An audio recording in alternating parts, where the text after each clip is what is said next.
Pria itu menggunakan sendok perak untuk menyadap telur. Namun dari sendok bercahaya, dia menemukan seseorang yang berjarak 900 meter. Pada saat hidup dan mati, pria itu menghindari peluru yang masuk. Baru-baru ini diketahui ada pembunuh penembak jitu.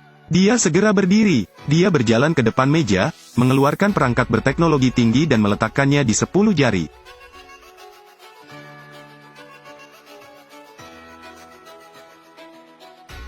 Setelah Batus melakukan serangkaian gerakan, 4 pesawat pengintai tak berawak terbang mencari lokasi Nora. Di bawah teknologi digital modern, drone menemukan lokasi Nora.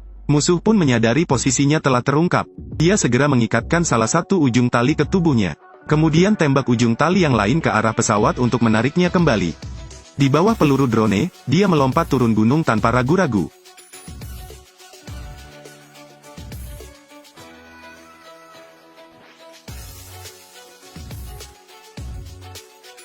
Melihat Nora berlari ke dalam hutan, Batus mengubah pola pengeboman, menghancurkan hutan.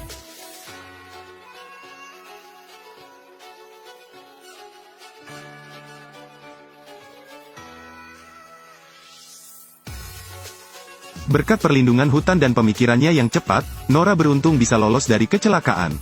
Namun selanjutnya, dia bertemu dengan sekelompok orang bersenjata datang. Bisakah Nora melarikan diri? Gadis ini melarikan diri dari kejaran Batus. Tiba-tiba sebuah helikopter muncul. Ia menembak jatuh drone tersebut, lalu menjatuhkannya ke kendaraan lapis baja. Saat Nora diincar orang lain, Evan berkendara untuk menyelamatkan Nora. Ternyata ada ras aneh di dunia ini. Mereka memiliki ingatan yang sempurna tentang kehidupan masa lalu mereka. Dan tipe orang seperti ini menyebut diri mereka Infinite. Di klan Infinites, ada 2 perusahaan yang bersaing memperebutkan kekuasaan. Satu pihak memandang kenangan, sebagai anugerah yang diberikan kepada mereka oleh kekuatan yang lebih tinggi, untuk membuat dunia menjadi tempat yang lebih baik.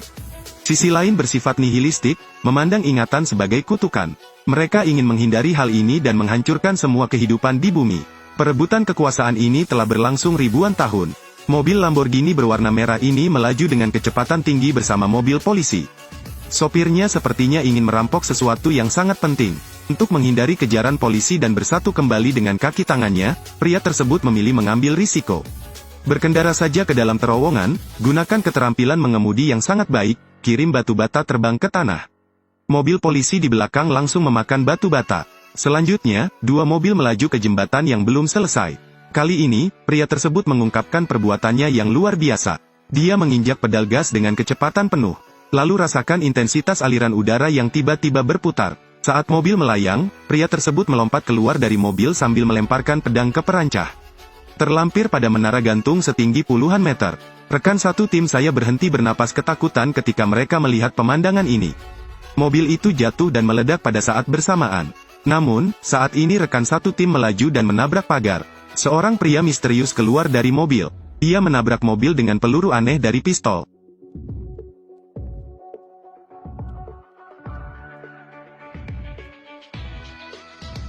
Saat itu, Evan terbangun dari hujan, merasakan kisah mimpi itu nyata.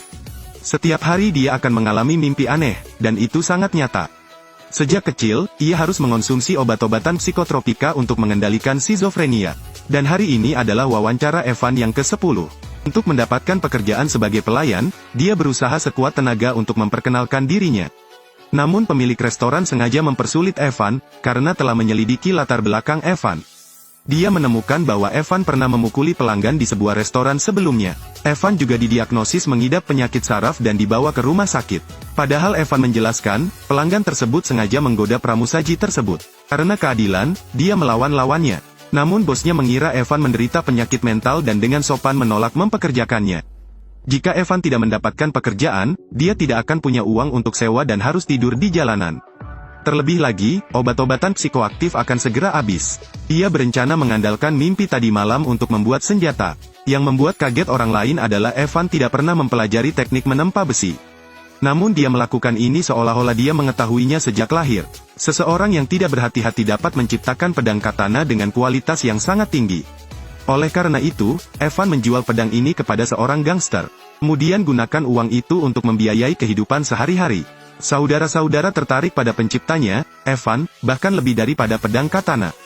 Karena setiap pertanyaan yang diajukan Evan, mampu dia jawab dengan sempurna. Pacar gangster itu juga mulai mengagumi Evan. Ini membuatnya mendapat ide buruk, jadi dia menggunakan pacarnya untuk menguji pedangnya. Evan melihat itu dan segera mengambil senjatanya dan meletakkannya di leher gangster itu. Dalam sekejap, rekan-rekannya menjadi panik.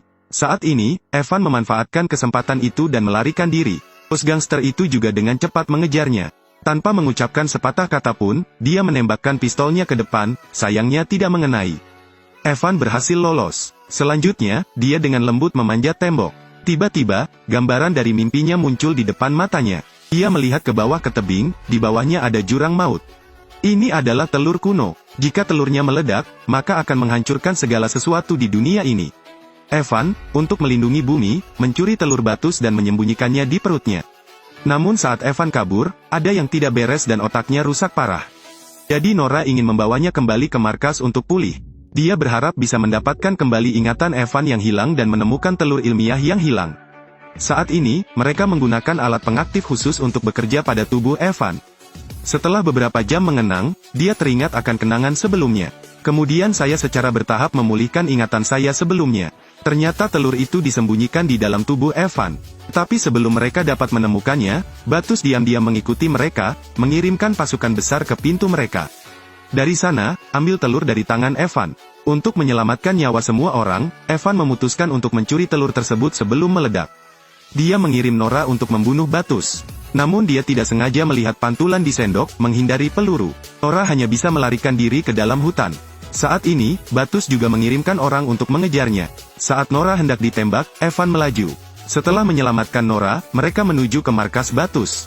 Dalam perjalanan, mereka menemukan bahwa dia telah pergi dengan pesawat. Di momen krusial tersebut, Evan menginjak pedal gas dan terbang dari puncak gunung menuju pesawat dengan kecepatan 5.000 meter per detik. Dia mendarat di atap pesawat, lalu menggunakan pedang sejauh 40 meter untuk menstabilkan posisinya. Dan sepeda motor pun terjatuh ke dalam mesin pesawat sehingga menyebabkan mesin rusak. Dengan sangat cepat Batus mengetahui ada seseorang di dalam pesawat. Setelah serangkaian manipulasi, Evan masih belum bisa dijatuhkan. Namun sedetik kemudian, Evan pusing karena kedinginan. Di saat genting itu, Evan mencabut pedangnya dan berdiri kokoh di atap pesawat. Saat ini, Evan menggunakan pedangnya untuk mencongkel atap pesawat dan berhasil masuk ke dalam pesawat untuk mencari telur tersebut. Saat hendak menghancurkannya, Batus datang menghentikannya. Namun Evan bukanlah orang biasa, mengandalkan kekuatan, melawan Batus 1 lawan 1. Di udara, dia menggunakan peluru detonator untuk menyegel Batus, dan pada saat yang sama mengambil telurnya. Keduanya kemudian jatuh ke laut, mengatasi bahaya ini.